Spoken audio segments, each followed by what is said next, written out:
ನಾವೆಲ್ಲ ಸಂದರ್ಭದಲ್ಲಿ ಕೂಡ ಕರ್ನಾಟಕ ರಾಜ್ಯದ ಜಲ, ಭಾಷೆ ಮತ್ತು ನೆಲದ ವಿಚಾರ ಬಂದಾಗ ಯಾವುದೇ ಪಕ್ಷ ಪಂಗಡವನ್ನು ಯಾವುದೇ ಸಂದರ್ಭದಲ್ಲಿ ನಾವು ನೋಡಿಲ್ಲ.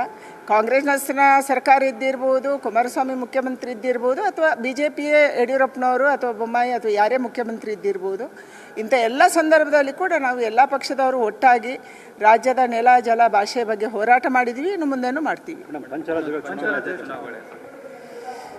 ಪಂಚರಾಜ್ಯಗಳ ಚುನಾವಣೆಯಲ್ಲಿ ಭಾರತೀಯ ಜನತಾ ಪಾರ್ಟಿ ಗೆಲ್ಲುತ್ತೆ ಅನ್ನುವಂಥ ವಿಶ್ವಾಸ ಇದೆ. ಯಾಕೆಂದರೆ ಗೆಲ್ಲೇಬೇಕು.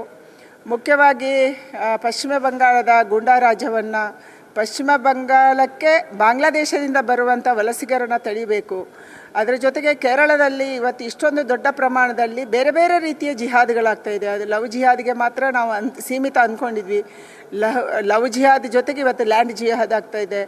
ಲ್ಯಾಂಡ್ ಜಿಹಾದ್ ಜೊತೆಗೆ ಇವತ್ತು ಬಿಸ್ನೆಸ್ ಜಿಹಾದ್ ಆಗ್ತಾಯಿದೆ. ಅಂದರೆ ಹಿಂದೂಗಳ ಅಂಗಡಿಗಳಿಂದ ಖರೀದಿ ಮಾಡಬಾರ್ದು ಅನ್ನುವಂಥ ಸ್ಥಿತಿಯ ಮಾನಸಿಕತೆ ಕೂಡ ಇವತ್ತು ಕೇರಳದಲ್ಲಿದೆ.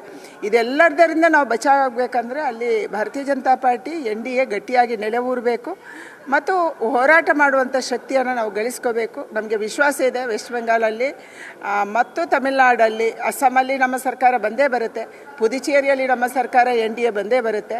ಆದರೆ ನಮಗೆ ಅಪೇಕ್ಷೆ ಇರುವಂಥದ್ದು ತಮಿಳುನಾಡು ಮತ್ತು ವೆಸ್ಟ್ ಬೆಂಗಾಲಲ್ಲಿ, ಪಶ್ಚಿಮ ಬಂಗಾಳದಲ್ಲಿ ಕೂಡ ಭಾರತೀಯ ಜನತಾ ಪಾರ್ಟಿಯ ಸರ್ಕಾರ ಬರಬೇಕು. ಒಂದು ಸಾರಿ ಗೂಂಡಾ ರಾಜ್ಯಕ್ಕೆ ಕೊನೆ ಆಡಬೇಕು, ಒಂದು ಸಾರಿ ಜಾತಿ ರಾಜಕಾರಣಕ್ಕೆ ಕೊನೆ ಆಡಬೇಕು, ಒಂದು ಸಾರಿ ದೇಶ ವಿರೋಧಿ ಚಟುವಟಿಕೆಗಳ ಕೈಗೆ ಕಡಿವಾಣ ಹಾಕಬೇಕು ಅನ್ನುವಂಥ ವಿಶ್ವಾಸ ಇದೆ. ಆ ರೀತಿಯ ಮತವನ್ನು ಅಲ್ಲಿಯ ಜನರು ಕೊಟ್ಟಿದ್ದಾರೆ ಅನ್ನುವಂಥ ವಿಶ್ವಾಸವೂ ಇದೆ.